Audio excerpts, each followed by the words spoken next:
lounging, son. Welcome back to the Comic Lounge. My name's Ryan, and I got a really dope indie creator with me. I got Erwin Papa here. We're going to talk the new book that's live on Kickstarter. We're going to talk some of his past work. Super happy to have you on the channel. And also, before I forget, you did send me some stuff for the mailbag episode. So the people that have watched, if you watched that episode, you've seen his stuff. Super happy to have you on finally and talk some comics, man. I love that. I love that book, dude. I love the name of it. Endangered African Hornman and Juggy. Yeah, we this is our first Kickstarter campaign book that was successful enough for us to make these hard copies. The SEWER Boyz, which is the current one, we polled together in the group to figure out like what's our next book. Like we want to remix something, but what should we do? And it just so happened that the first title logo was kind of a predictor of what was coming up next. I didn't even realize that. Yeah. I should have caught that. Yeah, I'm a huge Turtles fan, and I didn't even connect the dots that was like the turtle logo. Yeah, it just didn't it didn't click with me. It's two logos too. So you got the turtle logo up here, but then the green is the Hulk. Yeah. Exactly. Yeah. I didn't even connect it, man. Yeah. I'm ashamed of myself. It's okay. Well, anyways, before we get into the new stuff, I've done a lot more worse. I'm sorry. I'm gonna interrupt you, but you just talk. Feel free to talk right over me. That's fine. I'm used to having to interrupt too. I don't mean to do it, but sometimes it just kind of happens when two people are talking, like it's like real life. When you have something to say, you have to get it out in that moment. But for everybody, that's not familiar with your work and not familiar with you, I would love to kind of hear a little bit about how you got into comic books, what started your love for the medium, and then in turn made you want to create yourself. Yeah, I just love comic books, cartoons and movies and all that pop culture stuff. I know previously you used to ask like, what was your first comic book? My first comic books were my mom took me to the Lakewood Mall, and it's back in like the late 80s, early 90s, where there was still a newspaper stand inside the mall, not outside, which is weird as it's inside.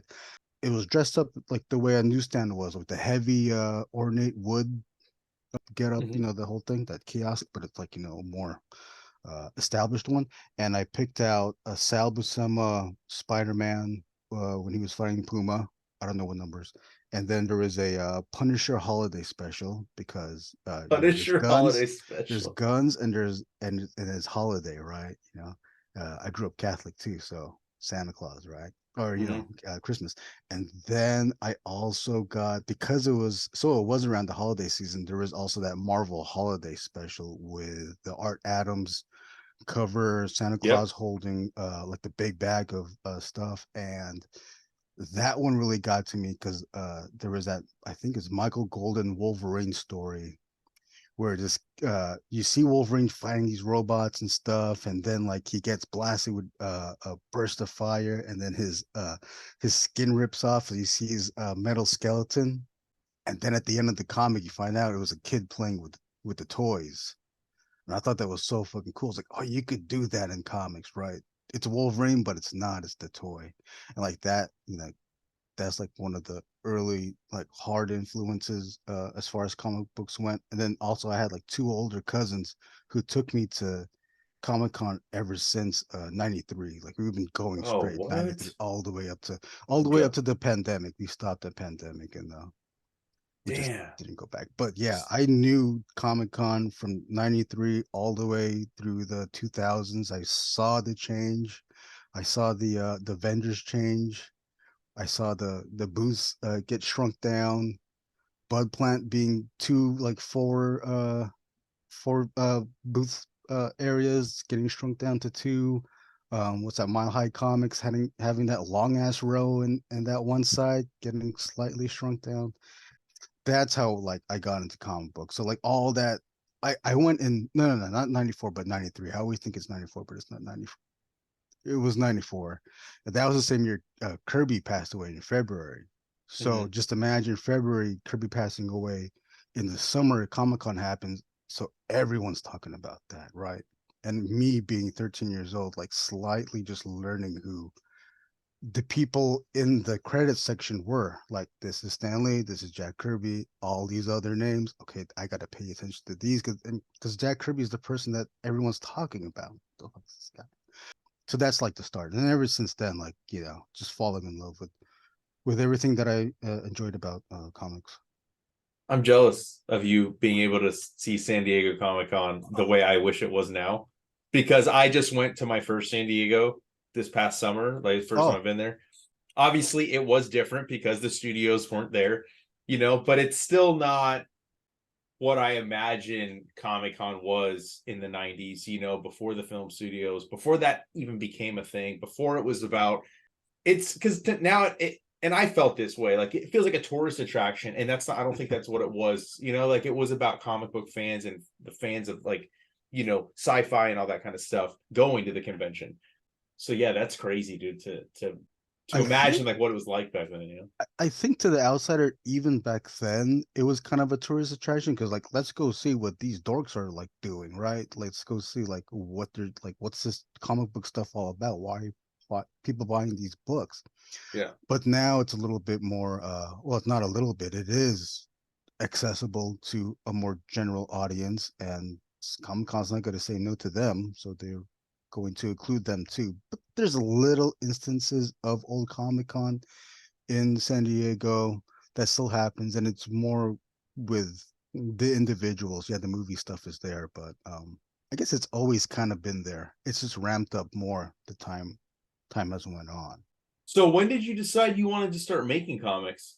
It Like took what? it took a long time. I think as kids we all want to start comics, and I tried doing that too. I got the photocopy paper. I got, like, a bunch of them. I tried stapling it folding in half, staple in the middle, and then like realizing that you can't staple 24 sheets together because the staple's not going to go through. So you got to lessen it down. Okay, 8 pages. Okay, you can staple that. Yeah, you can staple it. I started drawing the cover. Cool cover. I'm into it. First page, still into it. Fire's still there. Second page. Kind of getting over it. I don't want to do this anymore. So I had to build a lot of patience for me to reapproach and go back to comics and that process. And also like confidence issue too, because I knew I like to draw, and more often than not, like there's that one artist in school or in your class that's like the best artist, right? There's one, and then once you grow up, you find out, hey, there's other ones too. There's other people of your age that draw just as good, if not better than you. I was like, oh, okay, well, now I got to step it up. But then at the same time, we're reading all these books. I was like, these are the people that I want to draw like. There's already people that are better than you that have been born and have passed away before you even started drawing, that are always going to be better than you. Using that as motivation to keep going, to like keep finding out. I think also not only was it a confidence and patience thing, it was the challenge was the motivation too. Can I figure out how to do a page? Can I figure out how to tell the stories that I've come up with? And can I tell stories that my friends or my writer friends have come up with? Can I figure that out? How do I put that onto a page? And yours all self-taught? Did you go to art school, or did you just kind of like? There was some self-taught stuff. Definitely the comic books and the artists that I've that I liked. The art that I did study, a lot of the early stuff was like Sam Keith, Simon Bisley, and then also because of the convention, we got to see the other artists, Sheffield Brothers, Yasushi Nirasawa, Katsuya Terada, like all the other people in there too, and then learning about Mobius. Like I would study all that stuff too, and then at school, I took some classes, art classes, so so I had some level of art history in there, and then I also took other classes, other art classes other than drawing, like illustration as well, painting and abstract sculpture. So like taking those things, and life drawing too. So taking all those things and trying to apply it to not just comics but to drawing, and then figuring out like, okay, now when you're doing a comic, you gotta like do all that stuff too, laying out, composition, all of that stuff. Yeah, so there was some school there too. A lot of life drawing classes. Like that was like one of my favorite classes aside from abstract sculpture. Who are the, if you had to pick, like, I don't know, 5 artists, right, that you would say were the most influential on you, like it went from the time you started loving comics and when you started drawing, who would you pick out as those 5? It's going to be Sam Keith, Simon Bisley, Jack Kirby, Mobius, Yasushi Nirasawa, Takayuki Takeya. I can't it can't just be It's 5. just the list. Yeah. You keep going. I don't Philip care. Julier. Yeah, Yeah, yeah. there's like yeah, I can go on. But like those people, like those always stay in my head. Katsuya Terada, it's always staying in my head. Bisley, Sam Keith in the pages that we get to preview here, you'll see Bisley and Sam Keith in my pages. I mean, you said you were 13 in 94. So did you get into the Image comics? Was that something that had an effect on you, or was that something It that you kind of? it did. I mean, I was 13, so I couldn't afford all the books, but I had older cousins who did. And those older cousins, not only were they into the Image 90s stuff, they were buying Kirby 70s Kirby when it was new. Like they were a fan back then. And they Okay. were still a fan that they were like, hey, let's go. Did you see this Wildcats thing? The Spawn stuff. Like I was aware of that. And not only was I going to San Diego, there was also you're here. You always live here in LA? Yeah. There was that LA convention at the Shriners Auditorium. Do you remember that? No, I I mean, think I it was was. probably too young to. Oh, okay. Yeah, so there's that too, and there's like other. It was like just another convention, not as big as Comic Con, and yeah, there's a lot of image stuff there too. And I remember seeing a lot of Spawn. Yeah, that was all there, and I was impressed by that stuff too. But once I saw Simon Bisley's Lobo, I was like, fuck, I wish Yes. every fucking book looked like this. Like, I want to see Spider-Man look like this. I want to see Venom look like this. And then when the Max came out, I was like, this is Image, but it's not Wildcats, it's not Spawn. I don't know what it is, right? And it's talking about like non-superhero stuff, but there's a superhero in it. And then sometimes Pitt was in it, and then that shark guy from Savage Dragon's in it. It's like, what Yep. is this? Oh, there's a dead rabbit. Like that's really what got me into it. And then also the design of the Max. Figuring that out too. I think that's like one of the things I drew early on my sketchbooks, like that big circular hump of the Max from down from the legs all the way to the back of the neck. Mm-hmm. Okay, I get that. Like that makes sense there. He's the one that was an example. Like you can draw it one way to emphasize a pose, but then there'll be another cover where it's showing the back of the Max, and there's no hump. It's all Frazetta muscle of the Max. That I forgot what issue that was, but it was a cover like that where he's like, you see the back of, and then you see all his muscles. Like, oh, where's the? It doesn't have to be circle anymore. You can do that too. Yeah, Yeah, that was a that's brilliant book. I wish that book was still in print. It sucks yeah. that it's like not easy and it's not accessible to get to. That was one of my favorite runs. So when did you first start publishing your own comic books? When does that start? We published my stuff of my own work. Yeah, just your solo stuff. I did the Angriest Warrior one shot with Warwick. I think that had to be like the very first thing that we did of like an original character. 2021, I think. Oh shit, so you didn't even start publishing your work until post-pandemic? Post, yeah, I believe Oh so. wow, okay. Yeah, I mean, I did other books for other companies, mostly toy companies. There's a James Groman book that I did, and then 2 issues for Knights of the Slice for Toy Pizza, and then there was also a issue that I did for Last Bastion Studios Ragnar comic. They wanted to play into like where they have a toy line and there's a comic book attached. They wanted to replicate that, so I did that for them. But yeah, the it had to have been 2021. I can't even find my issue of it, but yeah. I'd say that's all good. I was just curious. I was trying to like paint the timeline because that's pretty crazy to think about that. Like you're kind of fresh to doing your own work, and I don't know if it's like did the pandemic give you a lot of time? Was that kind of like something that was a catalyst to start? Like when did this Ink and Drink Long Beach thing start? When did you become part of that? Oh, I'm one of the co-founders of Enkidu Vargas. That started in 2018 with my two other friends, Joon the Goon and Roshi. Joon the Goon asked for all three of us to meet in Long Beach at a place that doesn't exist anymore. Yeah, that's changed.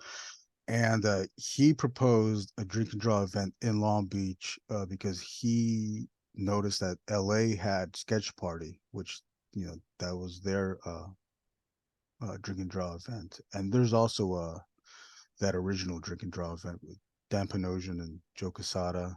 Mm-hmm. Was that New I York? think it was here. It Was wasn't it here. here? I'm not sure. I mean I know, but Quesada lives in New York, so Right. Yeah. So maybe they were just friends because I noticed they did videos online. yeah. But I think it was here. I feel But like the Sketch Party also did one too. But there's Sketch Party was like more prominent. Like June noticed that there wasn't one in Long Beach. He wanted to do one in Long Beach. I wasn't opposed to it. It's like, hey, if you can figure it out, go do it. And he did. He's the one that came up with the idea to do it. He reached out to the first venue, and then after that he set up the Instagram. After we got a hold of the Instagram account, I kind of just like ran with it and like just took care of that. Yeah, so we had that, and then the pandemic happened. No more in-person events. We're doing monthly in-person events. It's back now. Next one's August 17th. Supply and Demand, 2400 East Anaheim Street. But during the pandemic, there was no more events, so we had to figure out what to do. We would kind of hang out on Instagram Live once in a while, but it wasn't very continual until one of our younger members, who was more tech savvy, Enkidu Vargas, he set up our Discord for Ink and Drink Long Beach, and he also set up a few of our Twitch accounts as well. So big shout out to Enkidu. And from the Discord, that's when we were able to expand out to do a weekly event where we get to draw on an online canvas together, kind of replicating how in-person Ink and Drink would be, where we just roll out paper on multiple tables and everyone draws together. This one's online. We have a online canvas. Everybody draws together, and because we have a Discord, we can chat and we can have different channels and come up with projects for all of us to do. That Horman and Juggy one happened because of that, and then Swere Boyz is happening because of that as well. And we have a bunch of other projects happening too at different levels. I don't know if all of them are going to be a campaign crowdfund thing. I'm hoping that the profits that we make from here help fund future projects. We'll just have to figure out what we can do. for sure. So like what was the, I mean, of all things to like, I don't want to say bootleg, but like for all things to kind of like do a book on Juggernaut and Rhino, Yeah, right? that Like, yeah. how did that choice come about? I'm really curious because like I I saw that live on Kickstarter. I was like, what is this, dude? I wanna. I think I'm the one that came up with the idea, but I might have been influenced by someone else talking about something similar. Something sparked in me to like bring that idea up, and that came from one of the weekly online drawing sessions that we were having. And I was just thinking, like, what if we just did like a comic where uh Rhino and Juggernaut, it was already Rhino and Juggernaut. Like, what if we did those two characters and they just ran through the Marvel universe, kind of like Punisher kills the Marvel universe, but this time it's Rhino and Juggernaut. The two big powerhouses, right? Both of them fun to draw, right?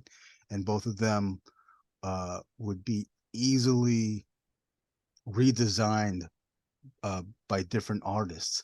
It originally was going to be one linear story, so someone takes 4 pages, the other one takes 4 pages, so on and so forth. But I just did not want to limit anyone's creativity with the story, so let's just have it open. Anybody that wanted to join could join, do their 4 pages. We also got some pinups, but yeah, do their 4 pages of what would be. We kept it low too with the 4 pages, just to see like, can we do this project? Can this project get done? And then can we get it ready? What is the risk to do it for crowdfund campaign. Yeah, so 4 pages, anybody could do whatever they want, and that's what we did. Yeah. And then that was a hit. Obviously, that did pretty well. And I remember seeing a poll somewhere. Oh, okay. So you did see it. I saw the Turtles poll. Oh, you did. I Yeah. did. I don't know how I saw it. I think Al Gofa, I think, may have shared. Maybe through him I saw it. I'm just curious. I can't remember. What was the poll between? If We had 2 polls. It was so stupid. I should just had a 1 poll, but I just wanted to, like, I want everyone's input. So we had 2 polls, and the first poll, everybody just dumped whatever book they wanted to do. Giant Size X-Men, Turtles, Weapon X, Dark Knight, da, da, da, da, da.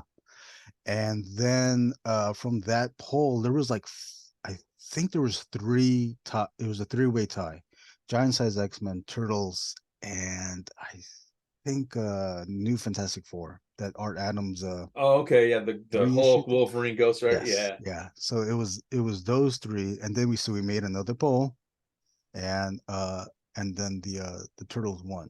I really wanted Giant Size X-Men, to be honest, but it's okay. That's the next one. Yeah, that's the next one. Yeah, but I think with the way things going with the project, I think the next one should be an original creation stuff. Yeah, I think that would be awesome, Yeah. because I think, like, at this point now you guys are building your fan bases, right? So Yes. like now you've built a reputation, and while I love seeing remixes, and I'm a huge Turtles head, so like I was really stoked. You got, and like my boy Kevin Anthony Catalan is on there too. Like, The book fucking sold with him already. yeah, that dude is like a next level. But yeah, I would love to see some original stuff. So if, I mean, I'm getting ahead of myself. We'll talk about that after. But so now you guys decide to do it, and I love the clever way that you call the books, like, you know, Endangered African Hornman and Juggy. Now you got the Swere Boyz, right? Yeah. Talk about how you guys, like, how do you decide? Because I would imagine this group is pretty large. Is it just do you have to, like, are people submitting to it? Are you selecting people, reaching out? Like, how does that all get laid out? Yeah. I do want to say that both of the titles were by Philip McVann, one of the artist contributors to the book. Like, with African Horseman and Juggy, I was like, oh, that's such a great title, but it's such a long title to like put down. Like, how am I gonna make this work? And then I remembered the long title of TMNT. Like, they made it work. How do we make? Oh, I'll just kind of steal it. Don't snitch, all right. Yeah. And so we did that, and then Philip came back again. Swere Boyz, like, oh, it's perfect. Like, you know what it is, and if you don't know, then it's still a funny name, right? So what is Swere Boyz? Mm-hmm. But with the selection process, both of these projects were it's like it was open call, but it was open call for the people that were active on the Discord. We have a bunch of members on Discord, but there's a select number of people who are daily active on the Discord. So those are the ones that got to submit. And we did, for Swere Boyz, we had a core list, but as soon as we kept, like, people in the group were like posting like this project that we were doing, some people started joining the Discord. People that were already on Discord started to chime in, like, hey, can I be a part of this project? And I wasn't going to say no. I want, if they wanted to be part of it, hey, that means more pages and that means more artwork. So let's try to get them in. But I think in the future we will have to curate more, because it's getting to be a lot. Like, people are starting to know what we do and the projects that we're doing. So it will be curated later on, and I think that's for the best, and it'll be easier to manage, because you can imagine trying to organize 31 people on Yeah, one book, that's, right? I And mean, you're the then one, you're the one organizing it, yeah, right? Yeah. So yeah, I mean, yeah, I can imagine that's a lot of work. I mean, and you're running the campaign. Like, I yeah. mean, And that's a whole other it's job. hard for me to say no when people ask, like, when I put a call out, like, "Oh, I need 4 pinups," like, oh, and then that 5th person comes in, like, can I do one? Like, I'm not gonna say no. Yeah, We'll for make sure. it work. There's always ways to making it work. So what's the page count on this bad boy? Is this a little bit bigger than the previous one? It is. Yeah, it's going to be 100+ pages. I'm still trying to figure out the page count. Okay. It might be 104, but it might be a little bit more. I'm not too sure yet. Kevin reminded me that he not only did his 2 assigned pages, he was able to do another pinup. That's an announcement, I guess I could say right now. He's able to. So you're not only getting 2 pages from Kevin Anthony Catalan, you're getting another pinup, and then you're getting 2 more story pages from him. Now that I said it, like now he has to commit to it, Kevin. Yeah. You gotta hurry up, dude. No, he's great, dude. I love the and you know I kind of wanted to ask because like you said, like it's not one story, the African horror man, the Yeah. Juggy and stuff. Is this one story? Like how is this being approached? Is it like you specifically called out giant size X-Men, so you're calling out an actual single issue, right? So is TMNT going to be one story? You're absolutely correct. Just like Giant Size X-Men, we're going to recreate that first issue. But I'm really stressing the remix aspect of recreating that first issue.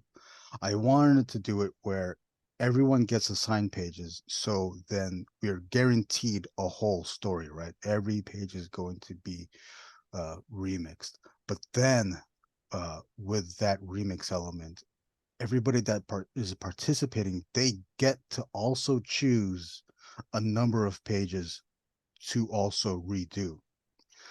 Just imagine if you're part of the project, you get 2 pages that is just all exposition, no fighting, all talking. It's boring, right? You almost like kind of have to. That's even more of a challenge to like figure out how to make it intriguing for you to even draw, to even finish this page. So not only do you have to do that, that is your challenge to figure out. If you want to do that double page spread in page 2 and 3, you get to do that too if you wanted to. And if you want, that's like one option. You get another option if you want to do that other double page spread where the turtles are fighting the foot on the rooftop. You get to do that too.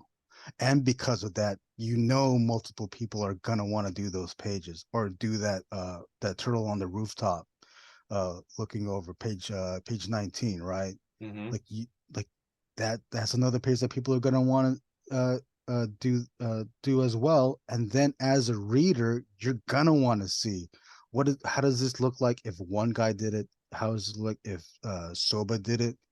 That's answered in there. Yeah, so you get that. And yeah, I just lost my point. But yeah, that was pretty much the what the project was going to be about. And how many pages have you done? I did 4 pages. I did 2 assigned pages, and then I'm also doing a pinup, or no, a double page spread, and there's pinups in there too. Any type of stretch goals? Like, is what else are you kind of throwing in with the campaign, or is this just strictly funding the book? It's strictly funding the book, and then the profits we'll use for future projects. There is one like quote unquote stretch goal. Like if we hit a certain number, I have to recheck the numbers again. The original we have the book's got to come with a 4-inch sticker. If we can fit it into the budget, we can make that sticker bigger. I think if we make a lot more, I think it might be okay that we could even bump up the page count higher. This is just an idea. This is nothing really set in stone, but maybe we can bump up the page count higher, but then that just means there'll be a little bit more of a wait to get the book printed. For sure. I'm trying to make it where we get all the pages done, the campaign's done, and then I can just wait on the funds being transferred, and then I can just put in that order and then ship all the books. Oh, nice. So quick turnaround. Yeah, because we got another project happening in November. We'll Yes. talk about that too. Well, let's jump. Let's get into that. Yeah.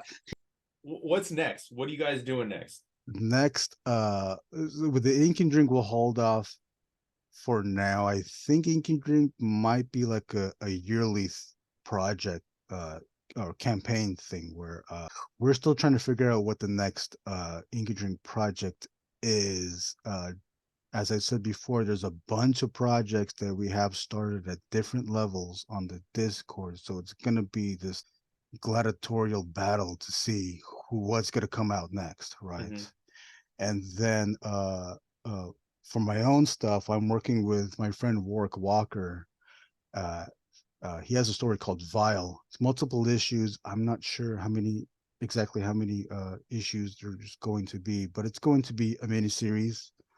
And that one is another black and white comic set in the cyberpunk world.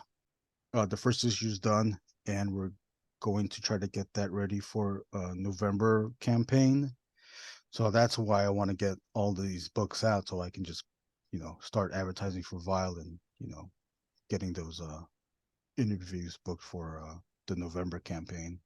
Hell yeah, dude. Yeah, that, and then also with work, we're gonna go back and forth with his version of the Angriest Warrior, and he wants to do a miniseries on that as well. So Warwick and I are gonna go back and forth with Vile and Angriest Warrior, and see how that works out. We also want to try to make Vile affordable for everyone. So we're working ways to see how low we can make the shipping, how low we can make the cost per book.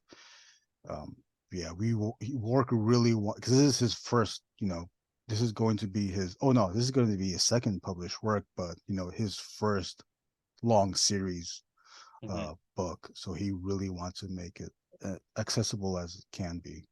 That's awesome, dude. I'm very stoked because I'm huge fan of your stuff. Love the projects you guys have been doing. I think it's very exciting. I always love discovering new indie talent, and that Juggy book was a way of discovering some people that I wasn't aware of before. I'm sure this one I'll probably discover a few more. I'm very, very excited, and I think it's pretty dope. Did you want to go through the pages, or we can go through the PDF if you want? Of SEWER Boyz? Yeah, you can do the whole thing if you want. First issue. I mean, if you want to show some of it off, I mean, that's, yeah, we can do that. But I'll let you talk about the pages because I've talked. I could talk about every page. The logo is by Bob Kurthy, and then we got this great image by Philip McVann. I think the title and the image work together, right? You got the strong title up top, and then you get the more organic thing happening at the bottom with Philip. And also with this image, it's almost a metaphor of what we're doing. Like, this is all of us together as a whole, but still doing our own thing. Okay, let's move on. Bob Kurthy, first page. You can already tell if you're familiar with the story, you know what this is. Even the panel layout is the same. He does make changes. He's reorganizing the order of the turtles, but also if you notice at the bottom, there's the inclusion of that purple dragons, right? That's not there in the first page. So now it's here. Now you know who's talking, because in the original one, it was a word balloon that was pointing to outside the screen. Oh yeah, so we have that. Let's keep going. And then here's I'm kind of skirting around through it, but this is also to for page order, padding out the order, just to fill it out. Here I wanted to break down the original page, to show why that issue worked, why each page worked, breaking it down black and white with the shapes, even including the dialogue as a shape element throughout the whole composition. And also kind of helping you remind yourself. If you don't know, then go get the first issue. There's ways to get it. You can get it if you have a library card. Go on Hoopla. I have 4 different versions of this first issue, so you can get it for free on Hoopla if you have a library card. Yep. The not even just the first issue, but I think the first run of the black and white stuff. Here's the image to sell the book. Kevin Anthony Catalan. I mean, he can't do any wrong. Yeah, every time he bangs it out, every time, dude. I'm not trying to bag on him. He was excited when I was following him. I was like, no, you got it wrong. You're the one that's gonna blow up. He's with Inky Knuckles now. He's a very humble person, dude. I will say that about Kevin. I remember talking to him when Space Knights first dropped, when he was very new, and we did an indie creator spotlight on my channel, and like just watching his growth, and like he's just a solid dude, you know. It's never gonna end. It's never Yeah, never gonna end. Kevin Anthony Catalan. And then here's I don't know why they made how these guys made it in, but they're in here for whatever reason.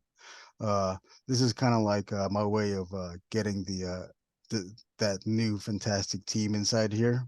I'm Just hoping that's a future referencing. project too. Yeah. Oh, maybe. This is Jason Lego, Skoldu Joe on Instagram. I love the way he used the photographs in the background, the very quick haphazard lines to render the characters, but also there's like that slight nod to the Playmates toys, the weapons rack, where all the weapons were connected on that sprue, but now it's utilized here in the panels to separate the panels and the dialogue in the middle, really changing it up. This one's the one where it focused on that turtle that uses the sigh, like this turtle loves this stuff, right? He did that. This is his page, his version of the page, but turning it into a splash page. Moving on, Philip McVann, uh, kind of complementing, mirroring Jason's page by now just focusing on one punk, but that one punk is getting fucked up by his four turtles, and he's redesigned his four turtles. It's fucking Yeah, awesome. I love it. Great Yeah. page. And then Yeah. not only did he figure out how to make this a splash page, he turns his other splash page into a splash page, hiding the two panels inside the middle panel. And then my favorite dialogue of them all in this book, because even people change the dialogue, not just the visuals, but if you can read that last dialogue on the bottom, Yeah. Turtles and pigs don't mix, dude. what a It's a great great line. fucking line. Yeah. Great line.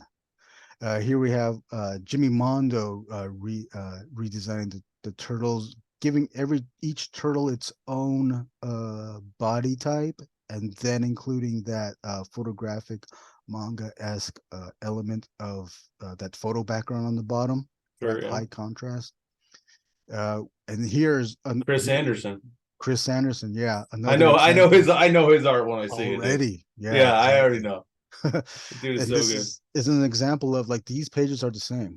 Jimmy Mondo's and Chris Anderson, it's the same page count, but now you get to see how Jimmy would do it versus how Chris would do it. And same elements, same layout, but very different styles. I love Chris's line work. Super organic. Moving on, Jimmy Mondo Wow, that's a taking dope that shot. a very mundane shot in the original, but now really focusing on that sewer cap and extending that with the almost spiraling vertigo of the city landscape. Great use of shape and design.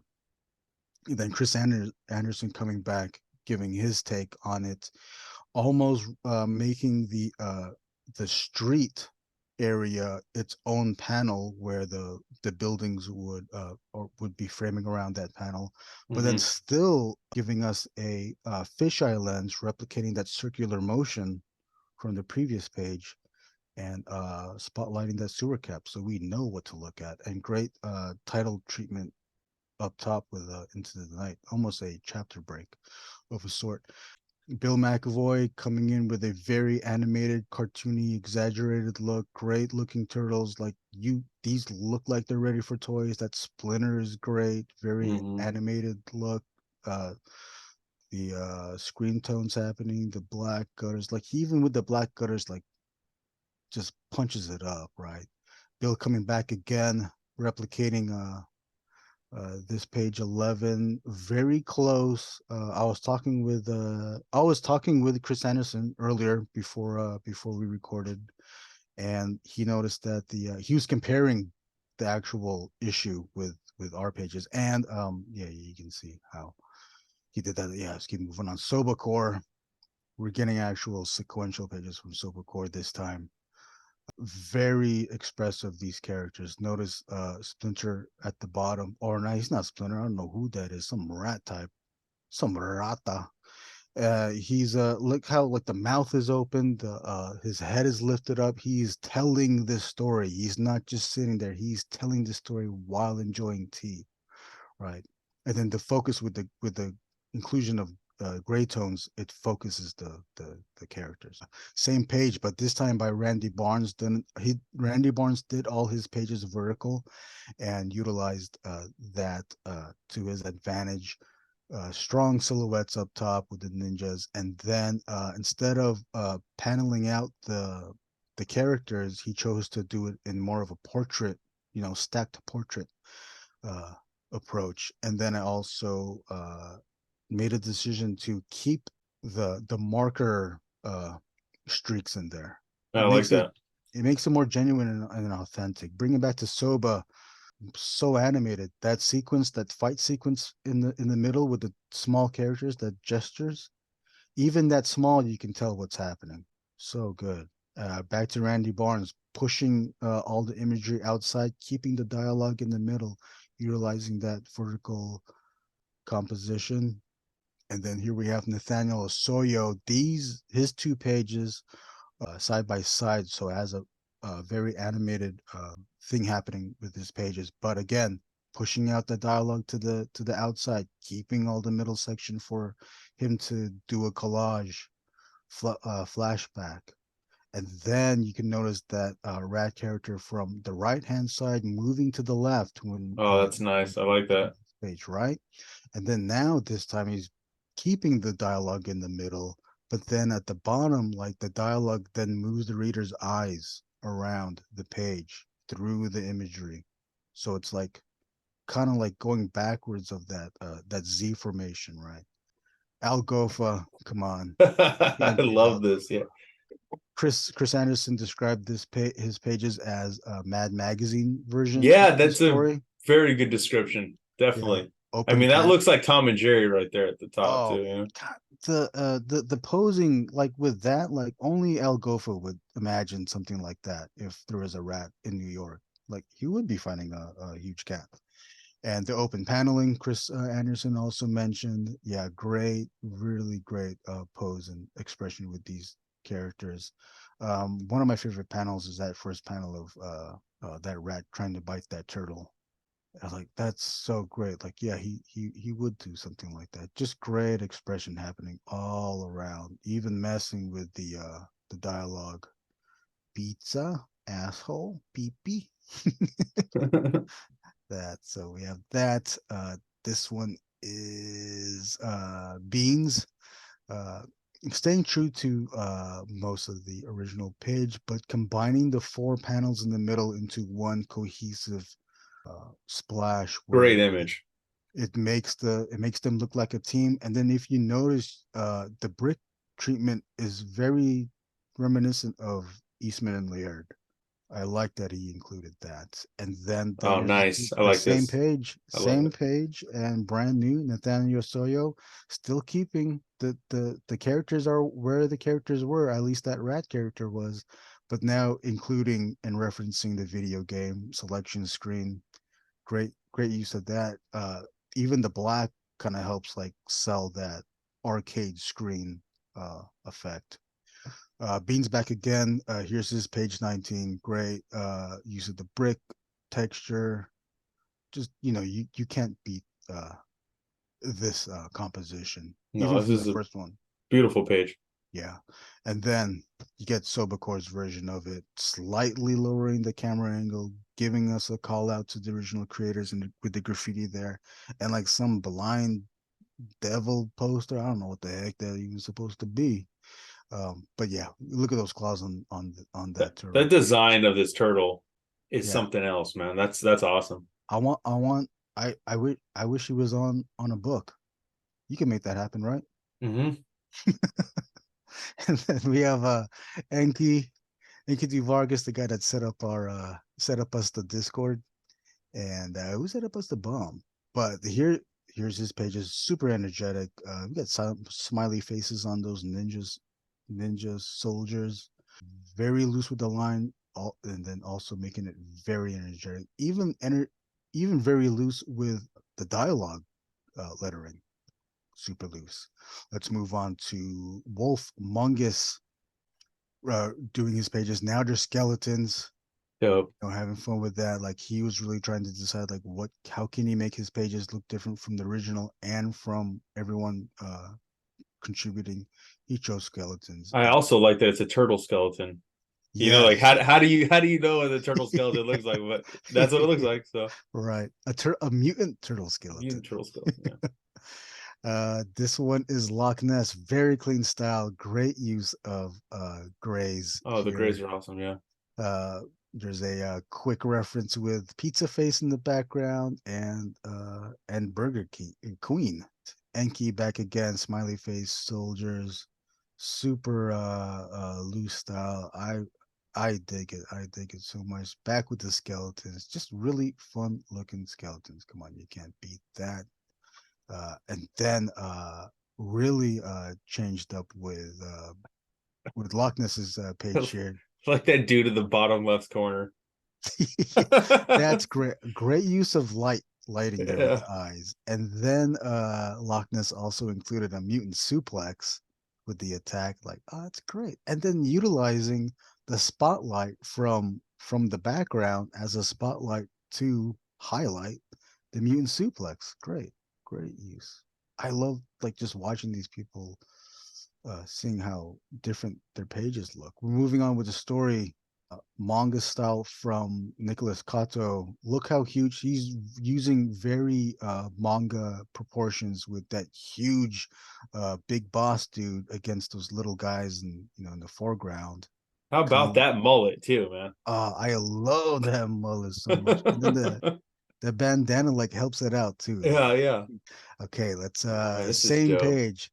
Sean Lenahan utilizing that selection tool thing that's very hard to master. Like Sin Sean, City vibes right here. very Sin City, very Ashley Wood, very Metal Gear Solid. I dig it. Yeah, very harsh black and whites. He Hmm. died like a fuck. Oh, if you like that, we'll check out Sean's next page. Here's the letters page, or where Splinter sends that letter Hmm. right to the big dude. And yeah, again, just fun expressions with these characters, great proportions. And this is still a work in progress. It's not even done yet. If you could even imagine such a thing. Here's Sean Lenahan's I'm just gonna like go past it, like click like that, because I want people to read the letter when it comes out. But Sure. his letter page, he just goes on the letter and that's it. He doesn't have to show anything else. This is another favorite page of mine.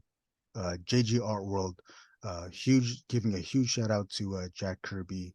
He did not want to draw a building for these turtles to climb, so he decided to draw this galactic, gigantic being.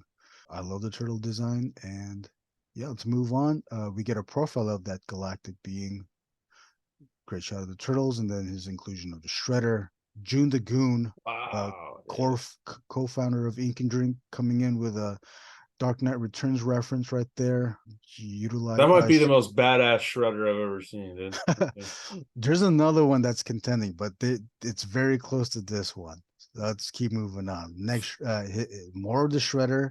Uh-huh. You trying to like reuse that pose from the original, making it all badass with the hard black and white and then the black gutter page. Continuing that on or repeating it is ChrisChrass. You check out that message in the vein in the first panel where it says face me, excuse me, getting all shredded up in that middle panel. It's all shredded, and then again utilizing breaking it the original page down, showing you why this works, how dynamic is that pose in the middle, and then giving you all that great silhouette at the bottom. ChrisChrass coming in with the double page spread, utilizing a lot of the old stuff, a There's lot of. pizza on Leo's sword. I He's just love that you dripping it in brought the it up. mouth. There's That's each turtle is reacting with pizza to some degree. Although I guess Donatello messed up and he didn't even notice that pizza next to him. But I love that you brought up the inclusion of the pizza, because a lot that pizza stuff, the skateboard stuff, wasn't happening in the original story. hmm. Now that we're doing it, we can introduce it back in. Or, yeah, we'll put it back in. Quarktacular's pages, I love the mark Wow. making with this. That really thin but abundant use of line. Again, recontextualizing the dialogue, just stripping it down. Everyone just saying turtle. Great use of perspective. Moving on to Mike Castro, giving a more hyper detailed approach with his design, the black panels. Work in progress, Victor Alpi, who just had his successful Kickstarter, the Hue Marks. Do you have the Hue Marks? Did you get that? Time to get. So yeah, I believe he still has copies of it. Great book, and these are great pages. Only work in progress. Look at that great turtle at the bottom left panel. God, that teeth. Great page. Great page. Keeping up with his pages. The Cyclopean Shredder is something I'm still questioning. Let's keep moving on. Don't want to think more of that. And then check out that Shredder silhouette. So pointy. And then you get the revelation of Shredder. He's all masked up. There's no ounce of humanity in that Shredder. And then check out that last panel where I see that they have left their mark. They're all messed up. It's so indiscernible that it begs you to figure out what you're looking at. Victor Alpi. This is another work in progress, obviously, but look at how intense he made those eyes in that masked man. Here are my pages. The original page was 6 panels. I want to do it where, because I'm still learning how to do comics, so I need to like stay true to the grid. But I'll still have play. This one, the characters are popping out of their grid, so it's a little bit more in your face. Make it 9 panels, so there's a structure. But that Raph is dope. Oh, thanks, dude. Yeah, He's my favorite. So. Oh, and you can see the Sam Keith, Simon Bisley. That's still in the back of my head. Like I want everything to look like Simon Bisley drawings. And if he's not gonna do it, then I'll do it. And then here again, I referenced the TMNT, the arcade intro, where the turtles are coming in. It's the same pose, but to continue the story, I included the head portrait of Shredder, where he was now he's berating the turtles, but still keeping close to the story again. At the bottom section, the sword slashes through the masked man. Keeping on with Adam Jones, continuing the story, staying close to the panel layout, but bumping up certain elements to make it more in your face. And there's like some type of like Dorito tail type thing on the bottom down there. I don't know what the heck that is. Moving on to Randy Barnes, vertical, breaking it down, boiling it down to the story to its essentials. Dig it, all that the marker element in there too. Like again, when Adam Jones continuing that story, popping out those size. Don't want to even get hit with those size. And then Randy Barnes coming back with the heavy blacks and whites and some of that green. Sean Lenahan continues the story, back with that like super angled line technique that he loves to use, utilizing screen tone to do that DeLuca effect at the bottom panel. The sword turtle slashing through again. And then here we have that thermite grenade scene, utilizing the screen tone again, but now to depict the cityscape in the background with that huge moon. Gotta have a huge moon when you're fighting at night. Moving on, Neil Ewing does the pages in his own style, bringing like a very heavy sized turtles. Like you can feel the weight with these turtles. Like those muscles look heavy, right? Yeah, more Neil Ewing.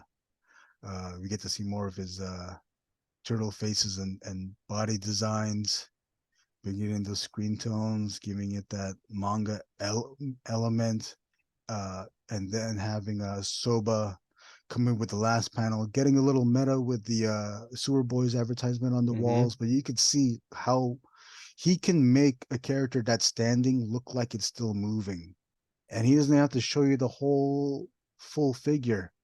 That figure on the forefront, you don't see the whole thing of him, but it's still moving. You could see the neck moving. You could see the mouths moving, the eyes blinking.